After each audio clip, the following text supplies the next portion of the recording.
ചേട്ടൻ നാട്ടിൽ മുഴുവൻ ഭയങ്കര പ്രിയങ്കരനായിരിക്കും, പക്ഷെ വീട്ടിലൊട്ട് സംലഭ്യനല്ല. ഇപ്പൊ കുട്ടികൾ ഇമോഷണൽ നെഗ്ലക്റ്റ് അനുഭവിക്കുന്നുണ്ടായിരിക്കാം, ഭാര്യയ്ക്ക് ഒരു ക്വാളിറ്റി ടൈം കൊടുക്കുന്നുണ്ടായിരിക്കത്തില്ല. അപ്പം ഒരു ഫാദർ ഇങ്ങനെ ഫോൺ ഒരു സ്ഥലത്ത് ഇങ്ങനെ വെച്ചിട്ട് പോയി. അതെ. അപ്പം കുട്ടി ഇങ്ങനെ കളിച്ചുകൊണ്ടിരിക്കുന്ന സമയത്ത് ഫോൺ എടുത്തിട്ട് അങ്ങോട്ട് കുറച്ച് മാറ്റി വെച്ചു, പക്ഷെ അതൊരു വലിയൊരു പ്രോബ്ലത്തിലേക്ക് മാറിപ്പോയി. ചിലപ്പോൾ നമ്മുടെ അമ്മമാരൊക്കെ മക്കളൊക്കെ വരാൻ വൈകിയാൽ എവിടെ എത്തി 10 പ്രാവശ്യം വിളിച്ച് ചോദിക്കുന്നു, അല്ലേ, അങ്ങനെ അങ്ങനെ ഭയങ്കര ആങ്ഷ്യസ് ആണ്. എന്തായാലും ഈ ഇങ്ങനെ നമ്മളിപ്പം ഈ വ്യക്തിത്വ വൈകല്യങ്ങളെല്ലാം തന്നെ ഒരു പ്രോസസ്സിൽ കൂടെ കടന്നു പോയാൽ തീർച്ചയായും ഒരു റിക്കവറി ഉണ്ടെന്നുള്ളത് തന്നെയാണ് അല്ലേ? ഉണ്ട്.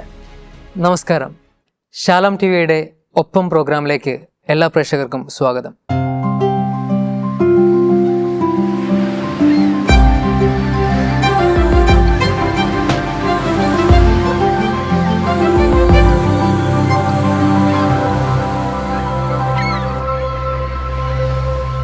ഈ എപ്പിസോഡിൽ ചർച്ച ചെയ്യുന്നത് പേഴ്സണാലിറ്റി ഡിസോർഡേഴ്സിലെ ക്ലസ്റ്റർ സി കാറ്റഗറിയിൽ വരുന്ന ചില അസുഖങ്ങളെ കുറിച്ചാണ്.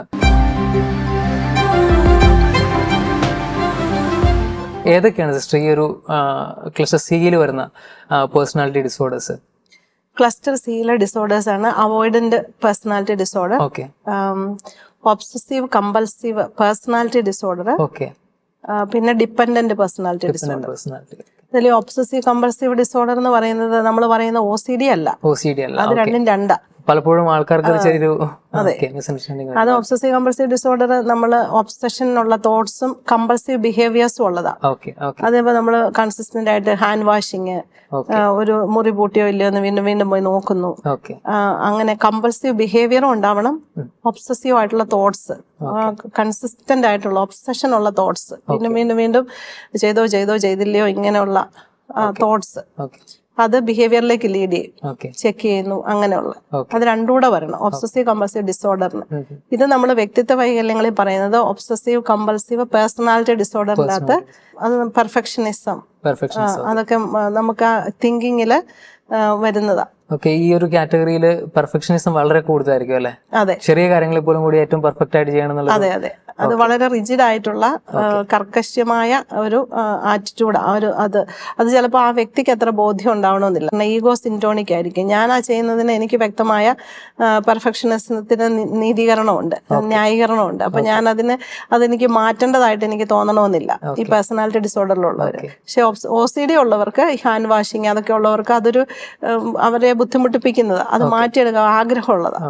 അതൊരു കമ്പൾസീവ് ആയിട്ട് അവരങ്ങനെ ചെയ്തു പോകുന്നത്. സിസ്റ്റർ, ഇപ്പൊ ഒരു കുടുംബത്തിലേക്കൊക്കെ വരുമ്പോഴേ ഈ OCPD എങ്ങനെയാണ് സിസ്റ്ററെ നമുക്ക് സമൂഹത്തിൽ അല്ലെങ്കിൽ കുടുംബത്തിൽ ബാധിക്കുന്നത്? ഇപ്പൊ നമ്മൾ എല്ലാം പെർഫെക്ഷനിസം ആഗ്രഹിക്കുന്ന ആൾക്ക് ഒത്തിരി ടൈം വേസ്റ്റ്. ഇപ്പൊ ചെറിയൊരു കാര്യം ചെയ്യണേല്, ഇപ്പൊ ഒന്ന് അടിച്ചു വാരുന്ന കാര്യത്തിൽ തന്നെ, അപ്പൊ അത് ഒബ്സസീവ് കമ്പൾസീവ് പേഴ്സണാലിറ്റി ഡിസോർഡർ ആണെങ്കിൽ അതിന് കുറവുകൾ കണ്ടുപിടിക്കും, പ്രശ്നമാകും. അത് അങ്ങനെ തന്നെ ചെയ്തില്ലെങ്കിൽ നമ്മൾ മറ്റൊരാൾക്ക് ക്ലേശം കൊടുക്കും, ബുദ്ധിമുട്ട് കൊടുക്കുമല്ലോ. ഇപ്പം ബെഡ് മേക്കിങ്, അത് നമ്മൾ ഉദ്ദേശിക്കുന്ന അത്രയും പെർഫെക്റ്റ് ആയിട്ട് ചെയ്യണം. അല്ലെ കുട്ടികൾ ടോയ്സ് എല്ലാം വലിച്ചു വാരി ഇട്ടിരിക്കുന്നു, അല്ലെങ്കിൽ എല്ലാ മേഖലയിലും അത് ആ ഡിസോർഡർ ഉള്ള ആൾക്ക് ഉണ്ടാക്കുന്ന ക്ലേശം മറ്റൊരാളെ റിയാക്ട് ചെയ്യുമ്പോൾ അത് അവരെ എല്ലാം അഫക്റ്റ് ചെയ്യും. കുട്ടികളെ ബാധിക്കും, പാർട്ട്ണറിനെ ബാധിക്കും, ഇമ്മീഡിയറ്റ് ഫാമിലി മെമ്പേഴ്സിനെ എല്ലാം ബാധിക്കുന്നതാവും. ഇങ്ങനെ പറയുന്നത് കേട്ടിട്ടുണ്ട്, ഇപ്പം ഒരു കുടുംബത്തില് അപ്പം ഒരു ഫാദർ ഇങ്ങനെ ഫോൺ ഒരു സ്ഥലത്ത് ഇങ്ങനെ വെച്ചിട്ട് പോയി. അപ്പം കുട്ടി ഇങ്ങനെ കളിച്ചുകൊണ്ടിരിക്കുന്ന സമയത്ത് ഫോൺ എടുത്തിട്ട് അങ്ങോട്ട് കുറച്ച് മാറ്റി വെച്ചു, പക്ഷെ അതൊരു വലിയൊരു പ്രോബ്ലത്തിലേക്ക് മാറിപ്പോയി. അപ്പം ആ ഒരു കാറ്റഗറി ഒക്കെ ഇതിലൊരു പെടുന്നതാണ് അല്ലെ? ഈ ഒരു പ്രോബ്ലം ഈ വ്യക്തിയെയും ഒരുപക്ഷെ സാരമായി ബാധിക്കുന്നുണ്ടാവില്ലേ? ഈ ഒബ്സസീവ് കമ്പൾസീവ് പേഴ്സണാലിറ്റി ഡിസോർഡർ ഉള്ളവര് ഈഗോ സിൻറ്റോണിക് ആകാം. അപ്പൊ അവർക്ക് അതിനെക്കുറിച്ച് ഞാൻ ചെയ്യുന്നതിന് അവർക്ക് ഒരു കോൺഫ്ലിക്റ്റ് ഇല്ല. അപ്പൊ അത് ഞാൻ ചെയ്യുന്നതിന് ജസ്റ്റിഫിക്കേഷൻ എനിക്കുണ്ടെങ്കിൽ എന്നിൽ തന്നെ ഒരു കോൺഫ്ലിക്റ്റ് ഇല്ലെങ്കിൽ എനിക്ക് മാറ്റം വരുത്തണമെന്ന് തോന്നത്തില്ലെന്നുള്ളതാണ്.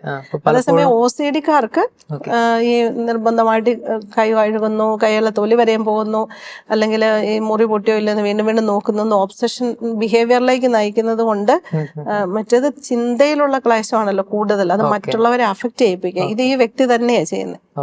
OCD ചെയ്യുന്നവര് ഒബ്സഷനും കമ്പൾഷനും ആ വ്യക്തിയിൽ നിന്ന് തന്നെ വന്ന് അവർ തന്നെ സഹിക്കുക. അത് തീർച്ചയായിട്ടും തെറപ്പി വേണം. അത് ഡിലേ ചെയ്യാൻ അതിനൊക്കെയുള്ള തെറപ്യൂട്ടിക് ആയിട്ടുള്ള ടൂൾസ് ഉണ്ടല്ലോ. ഡിലേ ചെയ്യുക, തോന്നുന്ന ചിന്ത ഇപ്പൊ നമ്മൾ ഇച്ചിരി നേരം നീട്ടിവെക്കുക, അങ്ങനെ കുറെ കാര്യങ്ങൾ തെറപ്പിയിലൂടെ മാറ്റം വരുത്താം OCDക്ക്. മറ്റേ ഒബ്സസീവ് കമ്പൾസീവ് പേഴ്സണാലിറ്റി ഡിസോർഡറിന് ഈ വ്യക്തി തന്നെ അതിനൊരു തുറവിയോടെ കൗൺസിലിങ്ങിനെ സമീപിക്കാനായിട്ട് ഇത്തിരി ഡിഫിക്കൽട്ട്. സിസ്റ്റർ, ഇപ്പൊ നമ്മൾ ഈ OCPD കുറിച്ച് പറയുമ്പോഴേ ഇത് ഒരു വ്യക്തിനെ എത്രമാത്രം ഡിസ്ട്രെസ്സിലേക്ക് എത്തിക്കുന്നുണ്ട് ഈ ഒരു OCPD ഒരു ഈ പ്രോബ്ലം? ഇപ്പം കൺട്രോൾ ആണല്ലോ, മറ്റുള്ളവരെ കൺട്രോൾ ചെയ്യണമെന്നുള്ള. കാരണം ഈ പെർഫെക്ഷനിസം വരുമ്പം അതുപോലെ ഞാൻ ആഗ്രഹിക്കുന്നത് പോലെ മറ്റുള്ളവരും ചെയ്യണമെന്നുള്ളതാണ് എൻ്റെ ആഗ്രഹം. അപ്പൊ അത് മറ്റുള്ളവർ അതുപോലെ ചെയ്യാതെ, ഇപ്പം ക്ലിന്റ് പറഞ്ഞതുപോലെ ഒരു ഗ്ലാസ് ഞാൻ ഈ ഉദ്ദേശിച്ച സ്ഥലത്തല്ല വെച്ചിരിക്കുന്നത്, നീക്കിയ വെച്ചിരിക്കുന്നത്, അല്ലെങ്കിൽ ഫർണിച്ചേഴ്സ് മാറി കിടക്കുന്നത്, അല്ലെങ്കിൽ അങ്ങനെ എന്താണെങ്കിലും അവരുടെ ഉള്ളിൽ തോന്നുമ്പോൾ അത് കൃത്യമായിട്ട് ചെയ്യാതിരുന്ന ആങ്കർ ആണല്ലോ, ദേഷ്യം വരും. അപ്പൊ ആങ്കർ ഔട്ട് ബേഴ്സ് ഉണ്ടാകാം, കൺട്രോൾ ചെയ്യാനുള്ള. അപ്പൊ അതിന്റെ പേരിൽ മറ്റുള്ളവരോട് ഇന്റർപേഴ്സണൽ റിലേഷൻഷിപ്പിൽ നല്ല പ്രോബ്ലം ഉണ്ടാകും. അത് വർക്ക് പ്ലേസിലും ഉണ്ടാകാം, വീട്ടിലുണ്ടാകാം. അത് അവര് തന്നെ നല്ല ഡിസ്ട്രെസ് ഉണ്ടാക്കുന്നുണ്ട്. ആ ഇമോഷൻസിനെ മാനേജ് ചെയ്യാനായിട്ട് പറ്റാതെ വരുമ്പോൾ ഉള്ള പ്രശ്നങ്ങളും ഉണ്ടാവുന്നുണ്ട്. അത് കുടുംബത്തെയും കുട്ടികളുടെ വളർത്തലിനെയും കുട്ടികളെ ബാധിക്കും, റിലേഷൻഷിപ്പിനെ ബാധിക്കുന്നുണ്ട്, വർക്ക് പ്ലേസിനെ ബാധിക്കുന്നുണ്ടല്ലോ. സിസ്റ്റർ, ഇപ്പൊ നമ്മളിപ്പോ OCPD കുറിച്ച് പറയുമ്പോഴേ അപ്പം അവര് ഏറ്റവും പെർഫെക്ഷൻ സീക്ക് ചെയ്യുന്ന ആൾക്കാരാണ്. അപ്പൊ ഇതിന്റെ നേരെ ഓപ്പോസിറ്റ് ആയിട്ടും അപ്പം വളരെ മെസ്സി ആയിട്ട്, എന്താ പറയാ, ഒരു വൃത്തിയില്ല, എപ്പോഴും അങ്ങനെ നിൽക്കുന്ന ഒരു കാറ്റഗറി ഉണ്ടല്ലോ. അതിനെ കുറിച്ച് എങ്ങനെ നമുക്ക്? ചിലർ അങ്ങനെ പറയാറുണ്ട് അല്ലേ, വീട് മുഴുവൻ വൃത്തിയാകത്തില്ല, പാത്രങ്ങളൊക്കെ സിങ്കിൽ ഇങ്ങനെ ഇട്ടേക്കുന്നു, അല്ലെങ്കിൽ തൂത്തുവാരുന്നില്ല, പേഴ്സണൽ ഹൈജീൻ കുറവാണ് എന്നൊക്കെ പറയാറുണ്ട്.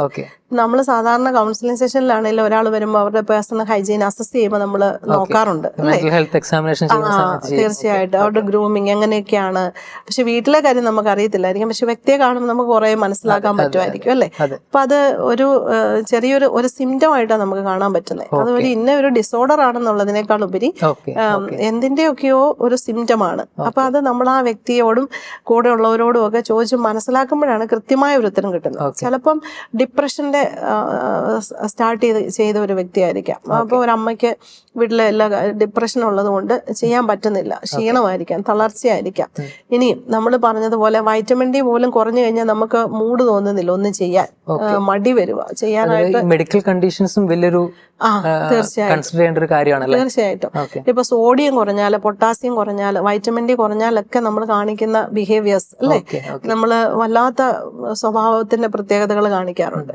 അപ്പം അതുപോലെ തന്നെ സൈക്കോസിസ് ഒക്കെ അതിന്റെയൊക്കെ ഇതൊക്കെ സിംറ്റംസ് ഒക്കെ ഉള്ളവരിൽ. അപ്പൊ അത് നമ്മൾ അവരെ കുറ്റപ്പെടുത്തുന്നതിലുപരിയായിട്ട് എന്തുകൊണ്ടാണ് നമ്മളെപ്പോഴും ക്യൂരിയസ് ആകുന്നതല്ല ഇത്രൂടെ മനോഹരമായിട്ടുള്ളത്. ക്യൂരിയസ് ആകുക, എന്തുകൊണ്ടാണ് അങ്ങനെ ചെയ്യാത്തത്? അത് നമ്മൾ കുറ്റപ്പെടുത്തി പറഞ്ഞ അവരെയും കുറ്റപ്പെടുത്തിക്കൊണ്ടിരുന്ന അതിനൊരു ചേഞ്ച് ഇല്ല. അപ്പൊ അതിന്റെ പുറകിൽ എന്തോ ഒരു കാര്യമുണ്ട്. അത് വൈറ്റമിൻ ഡി കുറഞ്ഞത് കൊണ്ടാണോ, ഡിപ്രഷന്റെ സ്റ്റാർട്ടിങ് ആണോ, ഇനിയും ഡിമെൻഷ്യ മറന്നുപോയിട്ടാണോ? ഇങ്ങനെയുള്ളത് ഡിമെൻഷ്യയുടെ ആരംഭത്തിൽ അങ്ങനെയൊക്കെ സംഭവിക്കാം, മറക്കുക, കാര്യങ്ങൾ ചെയ്യാൻ മറന്നു പോകും. ഒരു ചെറിയൊരു ഗൈഡൻസ് ഒക്കെ മതിയായിരിക്കും അല്ലേ? അതെ, അത് എന്നാന്ന് അറിയണം. അത് ചിലപ്പം ഒരു ബയോളജിക്കൽ ആയിട്ടുള്ള ഒരു രോഗത്തിന്റെ തുടക്കത്തിന്റെ ആരംഭത്തിനും കൊണ്ടാകാം. അതെന്തുമാണ്, നീ നേരത്തെയൊക്കെ ഇവര് നല്ല വൃത്തിയുള്ളവരായിരുന്നു, ഇതെല്ലാം ചെയ്തുകൊണ്ടിരുന്നവരായിരുന്നു, അപ്പൊ 1-2 മാസമായിട്ട് ഇങ്ങനെ ആയുള്ളൂ. ഇങ്ങനെയുള്ള എല്ലാ കാര്യങ്ങളും നമ്മൾ അസസ് ചെയ്തിട്ട് മാത്രമേ നമുക്ക് അതെന്തുകൊണ്ടാണെന്നൊക്കെ പറയാൻ പറ്റുന്നത്. ഏത് പ്രോബ്ലം ആണെങ്കിലും അതിന്റെ ഒരു ഡ്യൂറേഷൻ, അതിന്റെ മുമ്പ് എന്ത് സംഭവിച്ചു എന്നുള്ളത് എത്ര നാള് തൊട്ട് തുടങ്ങിയതാണ്, ഇനി കല്യാണം കഴിച്ചപ്പോ തൊട്ടേ ഇങ്ങനെയാണോ വീടുന്നത്, അതോ അത് കഴിഞ്ഞ് കുറച്ചു നാൾ കഴിഞ്ഞ് ഇനി കുട്ടികൾ ജനിച്ചതിന് ശേഷമാണോ പോസ്റ്റ് പാർട്ടം ഡിപ്രഷൻ എന്നൊക്കെ നമ്മൾ പറയുന്ന പോലെ അത് കഴിഞ്ഞിട്ടാണോ തുടങ്ങിയത്, അതും ഇനി ഒരു 50 കഴിഞ്ഞാണോ ഡിപ്രഷൻ? അതൊക്കെ നമുക്ക് അങ്ങനെയാണ്, ഫാക്ടറാണ്, ഏജ് ഫാക്ടറാണ്. നമ്മുടെ ലൈഫില് ഇങ്ങനെ ലൈഫ് ഇവന്റ്സ് നടക്കുക, അല്ലെങ്കിൽ റിട്ടയർമെന്റ് കഴിഞ്ഞു, അല്ലെ കുഞ്ഞ് ജനിച്ചു, അല്ലെ ജോലി കിട്ടി മാറി, വിവാഹം കഴിഞ്ഞു, ഇങ്ങനെയൊക്കെയുള്ള സമയങ്ങളിൽ ജീവിതത്തിലെ വലിയ സംഭവങ്ങൾ കഴിഞ്ഞു കഴിയുമ്പോൾ ഉണ്ടാകുന്ന വ്യത്യാസങ്ങളോ എന്താണെന്നെല്ലാം നമ്മൾ അസസ് ചെയ്ത് മനസ്സിലാക്കിയതിന് ശേഷമേ നമുക്ക് ഇന്നതുകൊണ്ടാണെന്ന് പറയാൻ പറ്റുള്ളൂ. ഈ മിഡിൽ ഏജുകളിലൊക്കെ ഒരു എംപ്റ്റിനെസ് സിൻഡ്രോം, എംപ്റ്റിനെസ് പ്രോബ്ലംസ് ഒക്കെ വരുമ്പോഴൊക്കെ ആണെങ്കിലും ഇങ്ങനെ കാണാറുണ്ട്. തീർച്ചയായിട്ടും. സിസ്റ്റർ, ഈ നമ്മുടെ ഈ ക്ലസ്റ്റർ സി അതെ, അങ്ങനെ പൊതുവായിട്ട് അറിയപ്പെടുന്നത് ഒരു ആങ്ഷ്യസ് ആൻഡ് ഫിയർഫുൾ ഡിസോർഡേഴ്സ് എന്നാണല്ലോ. എന്തുകൊണ്ടാണ് സിസ്റ്റർ അങ്ങനെ പറയുന്നത്? ആങ്ഷ്യസ് ആൻഡ് ഫിയർഫുൾ ആണല്ലോ. അപ്പം 3 ഡിസോർഡറിൽ നമുക്ക് മനസ്സിലാവുന്നുണ്ട്. ആങ്സൈറ്റി ക്രിയേറ്റ് ചെയ്യപ്പെടുന്നുണ്ട് അല്ലെ. അവോയ്ഡന്റ് പേഴ്സണാലിറ്റി ഡിസോർഡർ നമ്മൾ പറയാൻ പോകുന്നതേ ഉള്ളൂ.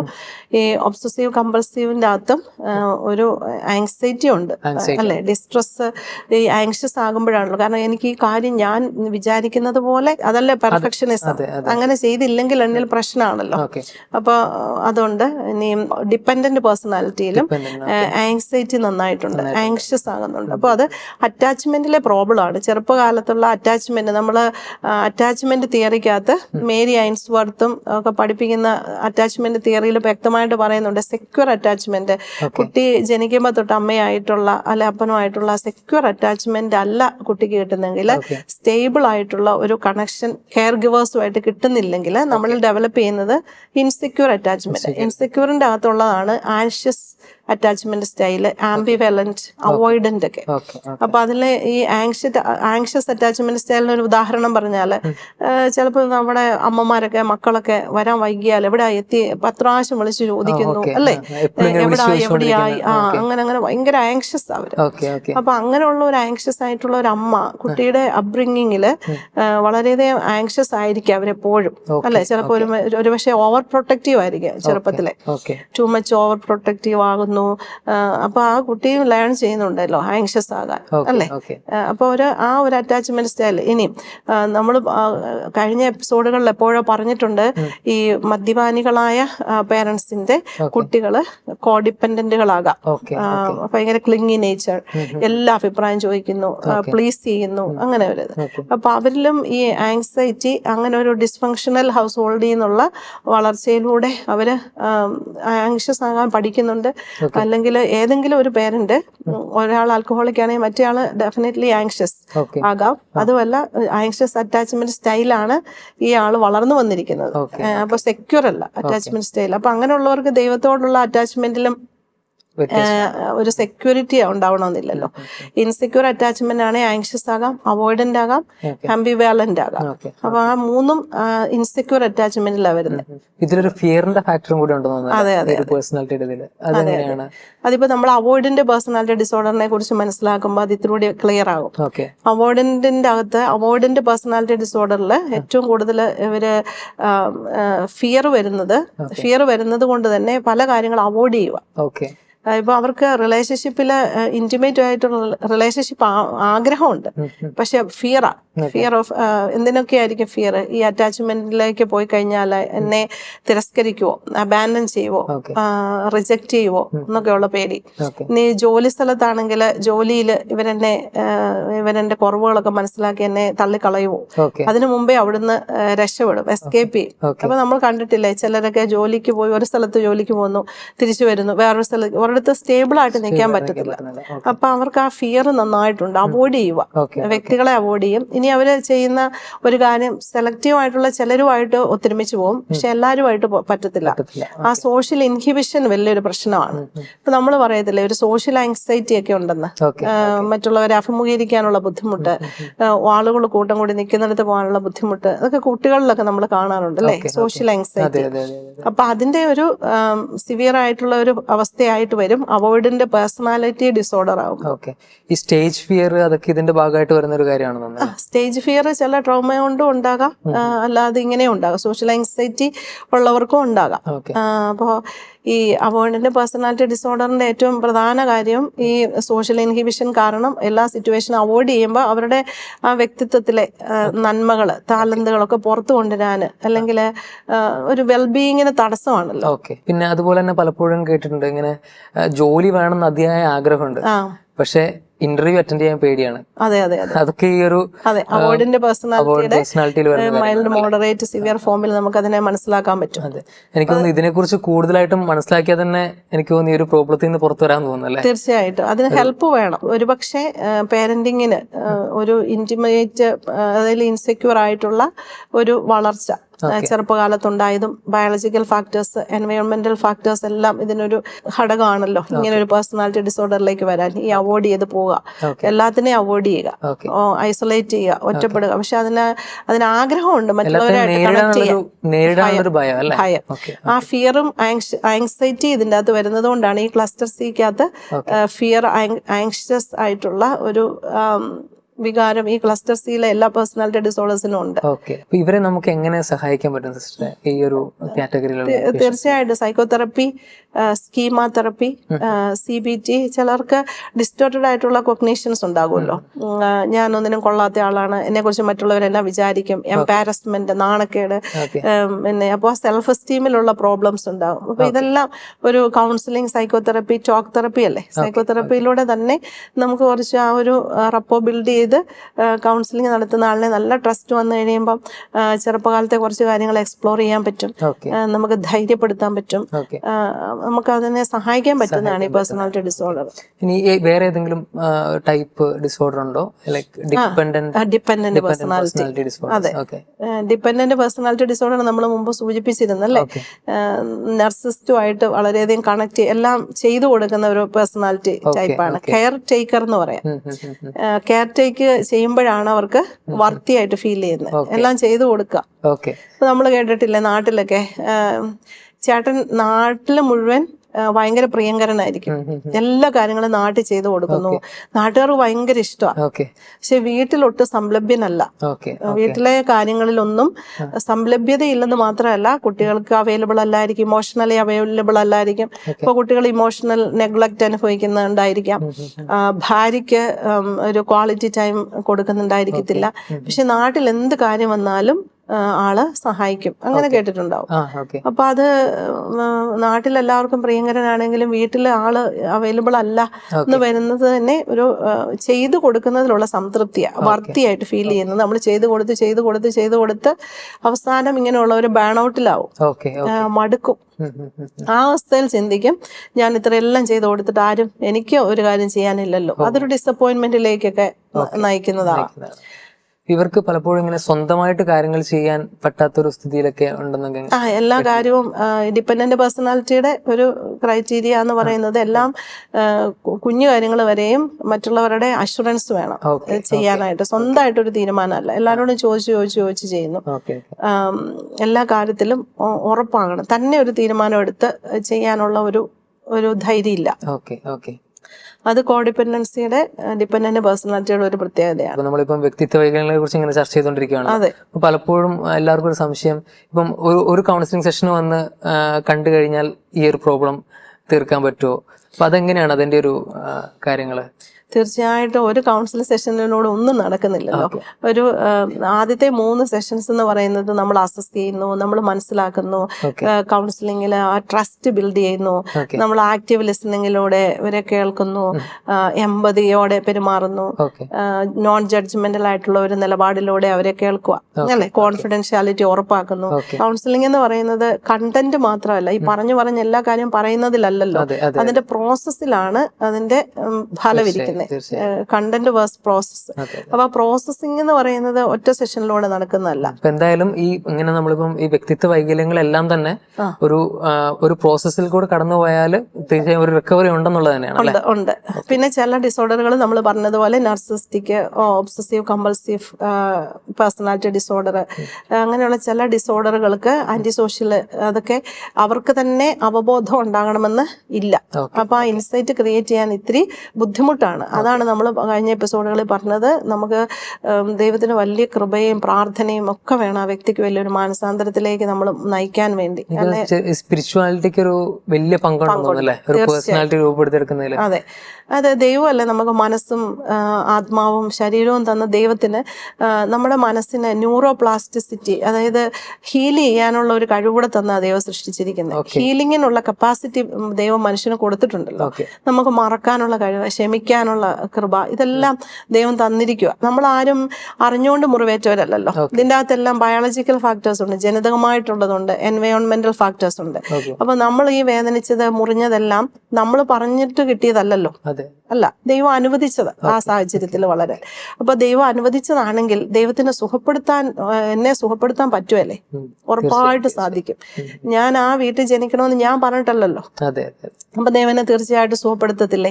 പക്ഷെ നമ്മൾ തുറവി വേണം, ദൈവത്തോടും തുറവി വേണം. ദൈവം എന്നെ ദൈവം കാണുന്ന കണ്ണുകൊണ്ട് തന്നെ എനിക്ക് മനസ്സിലാക്കാനുള്ള ഒരു കൃപ ചോദിക്കുന്നത് നല്ലതായിരിക്കും എല്ലാവരും, അല്ലേ? നമ്മൾ പലപ്പോഴും ചിന്തിക്കുന്ന ഞാൻ പെർഫെക്റ്റ് ആണ്, ഞാൻ എന്നെ തന്നെ ജസ്റ്റിഫിക്കേഷനിൽ കാണുമ്പോൾ നമുക്ക് തുറവി കിട്ടത്തില്ലല്ലോ. കൗൺസിലിങ്ങിന് പോകാൻ തുറവി കിട്ടത്തില്ല, ദൈവത്തിന്റെ മുമ്പിൽ ശാന്തമായിട്ടിരുന്ന് എന്നെ മനസ്സിലാക്കാനുള്ള ഇതും ഉണ്ടാവത്തില്ല. അപ്പൊ അതിനൊരു കൃപ നമുക്ക് ചോദിക്കുന്നത് നല്ലതായിരിക്കും. അപ്പോൾ ഈ വ്യക്തിത്വ വൈകല്യം, ഇപ്പൊ നമ്മൾ പറഞ്ഞ ഈഗോ സിൻറ്റോണിക് ആയിട്ടുള്ളവര്, അവരവർക്ക് തന്നെ പ്രശ്നം ഇല്ലെന്ന് തോന്നുന്നവര്, ഹെൽപ്പ് സ്വീകരിക്കാത്തവരാണെങ്കിൽ പോലും എല്ലാവരും ചെയ്യേണ്ട ഒരു കാര്യം എന്നെ തന്നെ മനസ്സിലാക്കാൻ, മറ്റുള്ളവർ കാണുന്നത് പോലെയും ദൈവം എന്നെ മനസ്സിലാക്കുന്നത് പോലെയൊക്കെ എന്നെ തന്നെ ഒന്ന് കാണാനുള്ള ഒരു അനുഗ്രഹത്തിന് പ്രാർത്ഥിക്കുക എന്നുള്ളത്, അല്ലേ? അവിടെ തീർച്ചയായിട്ടും മാറ്റം ഉണ്ടാവും. ഇപ്പൊ നമുക്ക് ഇന്നത്തെ സമൂഹത്തിൽ നമ്മളിപ്പോ ഈ കഴിഞ്ഞ കുറച്ച് എപ്പിസോഡുകളിലായി വ്യക്തിത്വ വൈകല്യം തന്നെയായിരുന്നു നമ്മുടെ ടോപ്പിക്.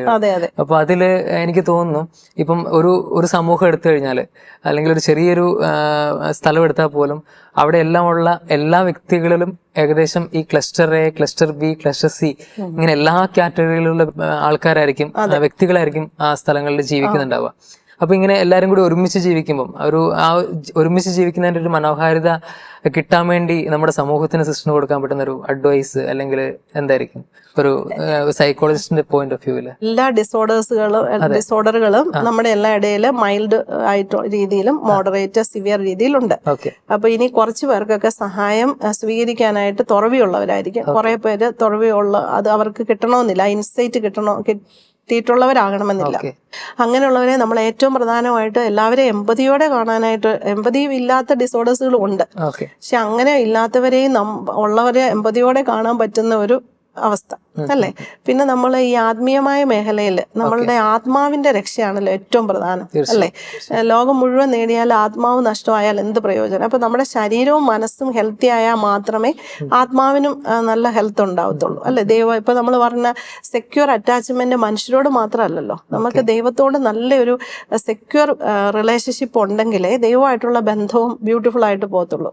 അപ്പൊ അതിന് ഏറ്റവും പ്രധാനം നമ്മുടെ കുട്ടികളുടെ വളർച്ചയിൽ, ഈ പേരന്റിങ്ങിൽ നമ്മൾ എന്തൊക്കെ ശ്രദ്ധിക്കണമെന്ന്, പേരൻസിനെ പഠിപ്പിക്കണം, പേരൻസ് പഠിക്കണം, ടീച്ചേഴ്സ് മനസ്സിലാക്കണം, സമൂഹത്തിലെ ഇതിന് ഉത്തരവാദിത്തമുള്ളവർ, അതൊരു പക്ഷേ സിസ്റ്റേഴ്സ് ആകാം, വൈദികരാകാം, അല്ലെ തെറപ്പിസ്റ്റുകളാകാം, അങ്ങനെയുള്ള എല്ലാവരും ഈ കുട്ടികളെ എത്രമാത്രം അവരുടെ വളർച്ചയിൽ ഈ സെക്യൂർ ആയിട്ട് ഉള്ള അറ്റാച്ച്മെന്റ് ഡെവലപ്പ് ചെയ്യുന്നതിന് അത് ആത്മീയതയിൽ വളരെ ഇമ്പോർട്ടൻ്റ് ആണ്.